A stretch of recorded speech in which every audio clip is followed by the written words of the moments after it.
I'm Vinny Politan. Thanks so much for joining us here on Closing Arguments. Another difficult day inside the courtroom down in Fort Lauderdale, Florida. It's the only way to talk about it. I mean, what is taking place down there day in and day out, day after day? Not easy stuff. You're talking about a mass murderer. That's who he is. That's what he did. That's what he admitted to.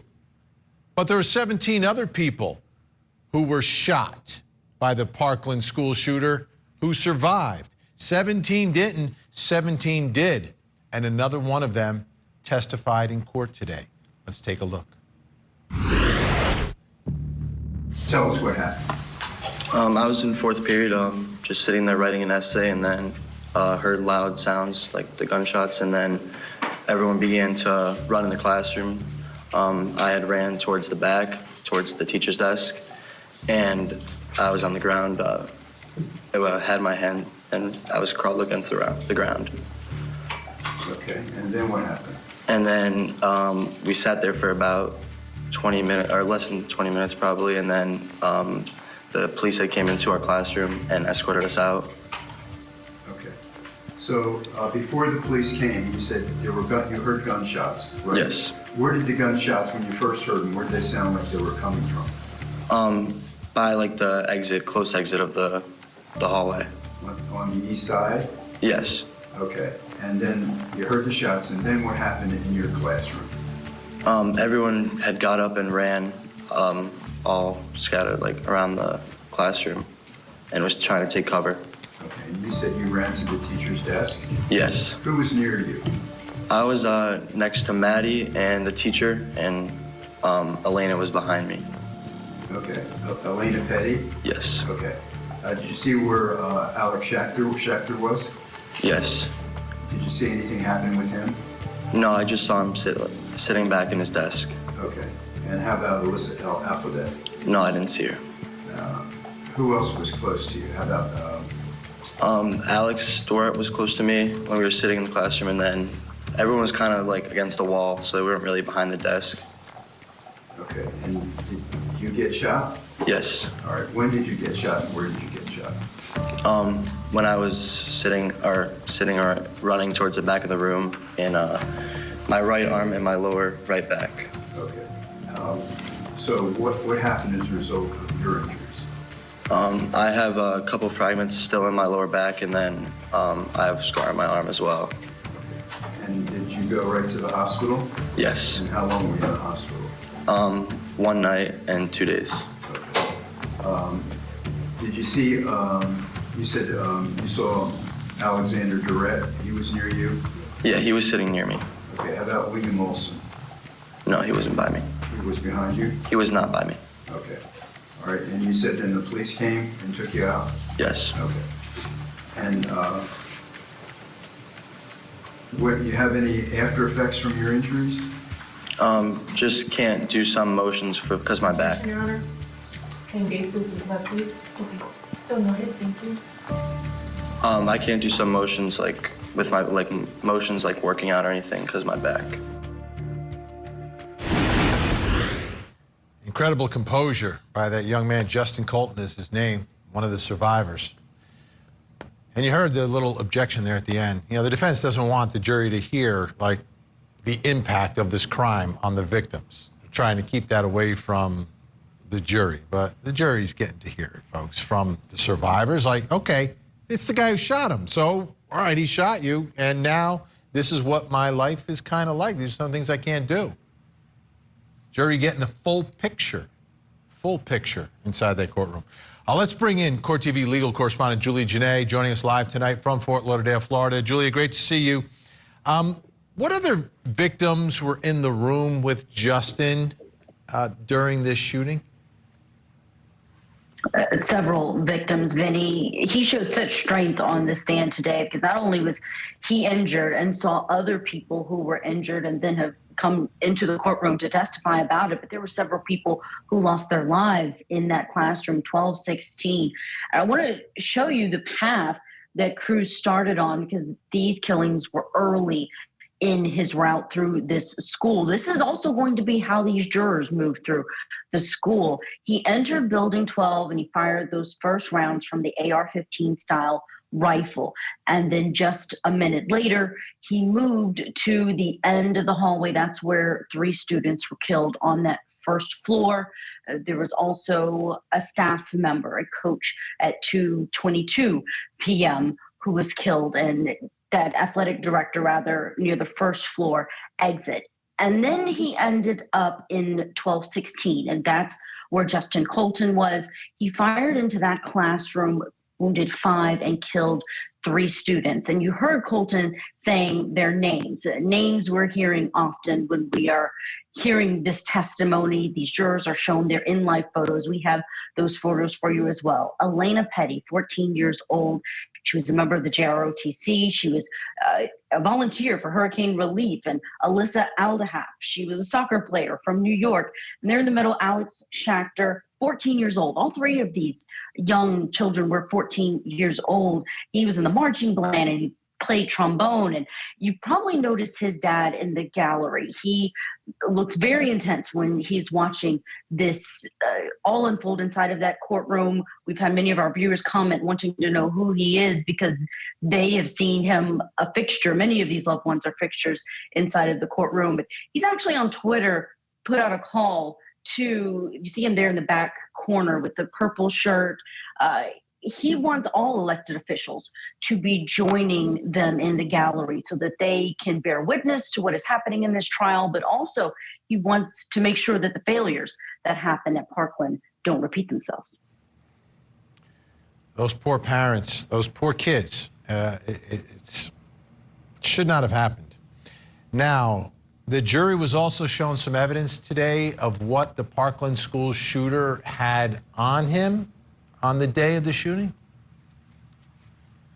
Right, that was shown to them in open court, the actual evidence, including the rifle, the one we just mentioned. We talk about his path through it. So we have some video. A lot of that came through one of the crime scene detectives. There's a prosecutor handing that to Gloria Crespo, along with this rifle being shown, and it stayed in court. It stayed first on the floor, and then the defense wanted to note that it was there and perhaps should be put away, and the prosecution then put it up on a table, but it still remained there in the courtroom with the jury today. They also saw the headset that he abandoned and left in a stairwell, and he was wearing tactical gear. So there was a vest that he was wearing or planning to wear. That was also found in the stairwell. We know that he shed a lot of these things as he blended in with those students. Inside of that vest, there was a police badge of sorts that had the name Roger Cruz on it. That was his adoptive father, who died more than 10 years before that in 2005.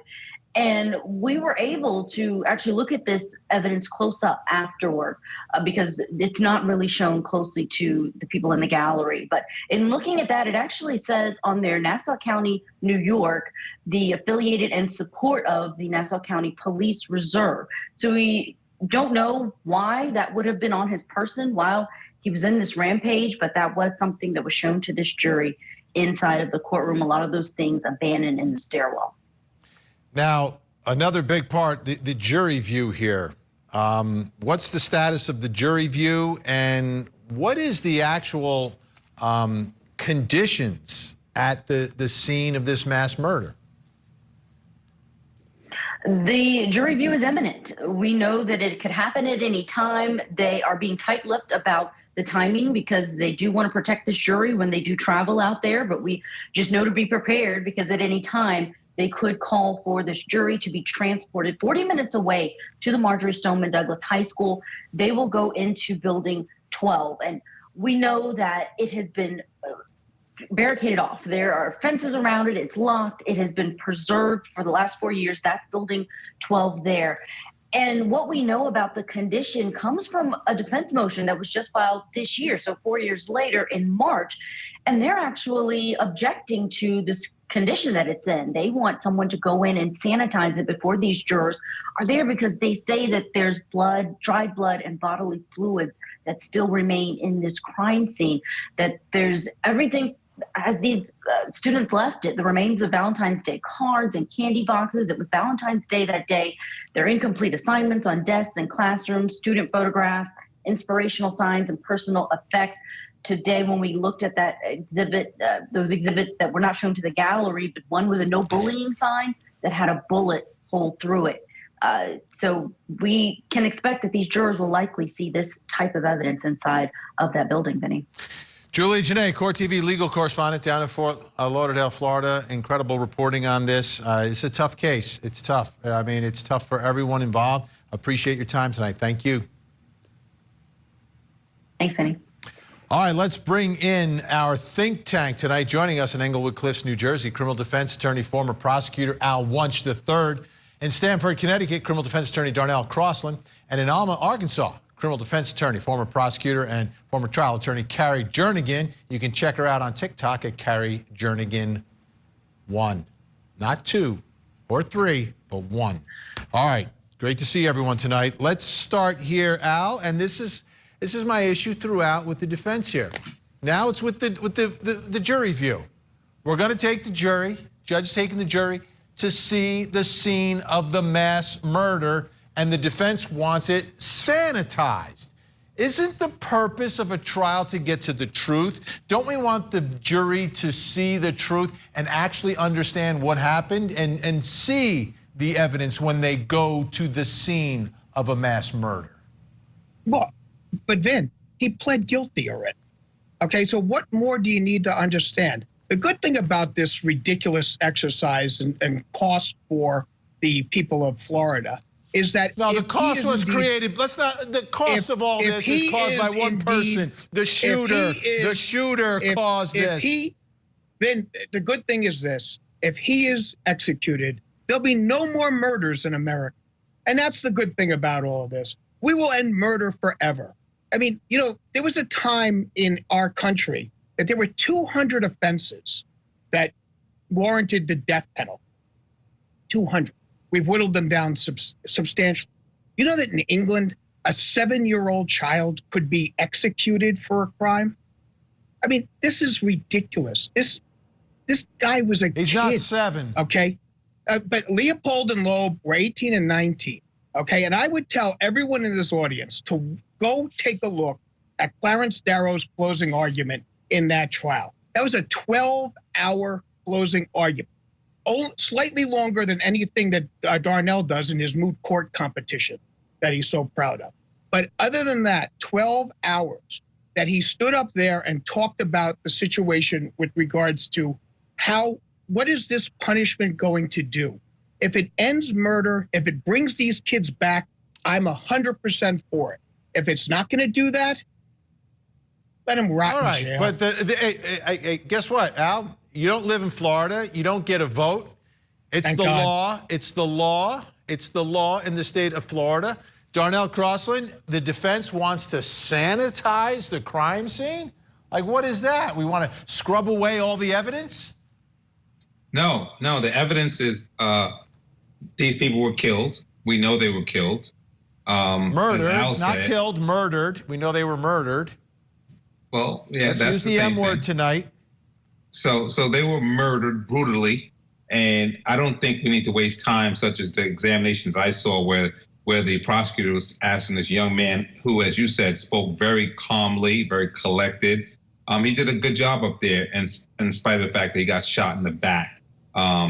Well, the prosecution wanted to know, where did you hear the gunshots coming from? As though it's still in dispute who shot these kids. So that's the type of stuff that I say, come on. You know, like you said, we've seen murder trials that take way less time than this, the trial itself. So why are we going through that? Because if you're going to ask a jury to make a decision like this, shouldn't they know everything? Shouldn't they know? They shouldn't know everything? No, they don't need to know. They don't need to know where the shots were coming from. The man said, I shot them. It's not in dispute. What am I missing? You want them here? to make a decision about recommending life or death and not know all the facts firsthand. No. You're putting words in my mouth. I'm saying that they don't need to know little details like where the shots were coming from. They need to know who shot these kids, what circumstances that they were shot under, which they're doing. but they can cut this thing down tremendously, as Al said, and save a whole lot of money. And I think that's all I'm saying. Defense attorneys always want to save money. I don't understand. They're always pinching pennies, like we're going to save money. Like the prosecutors are the prosecutors. They're actually on salary, so it's not costing any extra money. Carrie, let me ask you your thoughts about the sanitization of the scene of the mass murder. That's what the defense wanted. I'm going to put my former prosecutor hat back on since we've had the defense attorney angle. And I think it goes back. We're in the aggravating factors part of this trial. And the judge is going to give great leeway in the cold, calculated, premeditated, cruel, heinous. They want to see how far he had to walk, how long he had to stay in rooms. And I think that for aggravating factors, the blood, all the aspects of what happened on that day, if it is still there, then the jury can see that when you are on the aggravating factor portion of this, they're going to get their chance to go mitigating circumstances, and they're going to get to say these mitigating circumstances far outweigh all the blood and the guts. We aren't there yet, so the prosecutor's going to get wide latitude in showing these jurors the cold, calculated, and premeditated portion of these murders. Al, you see, it's great, Carrie, that you could put the prosecutor hat on, because Al's prosecutor hat, he lost. I mean, look at that mess behind him. He'll never find it. He'll never find it. I mean, where would you even keep a prosecutor's hat there? Al, I'll give you the final word, and then we've got another big story we've got to get to. Go ahead. Okay. Bottom line is this: he's pled guilty. Let him rot in jail for the rest of his life. It's not going to do anything better. And to waste, this is a political thing, Vin. This is what's being done politically by the governor of Florida to orchestrate this whole thing, to look tough on crime for his potential presidential run. It's ridiculous. It's a political move. Just put him in jail. He's 19 years of age. He's a stupid kid, and he deserves to rot in jail forever. All right. We'll leave it there. This has nothing to do with politics, by the way. It has to do with 17 murders, 17 attempted murders, and all the planning and motivation, finding out why he did it and who he is.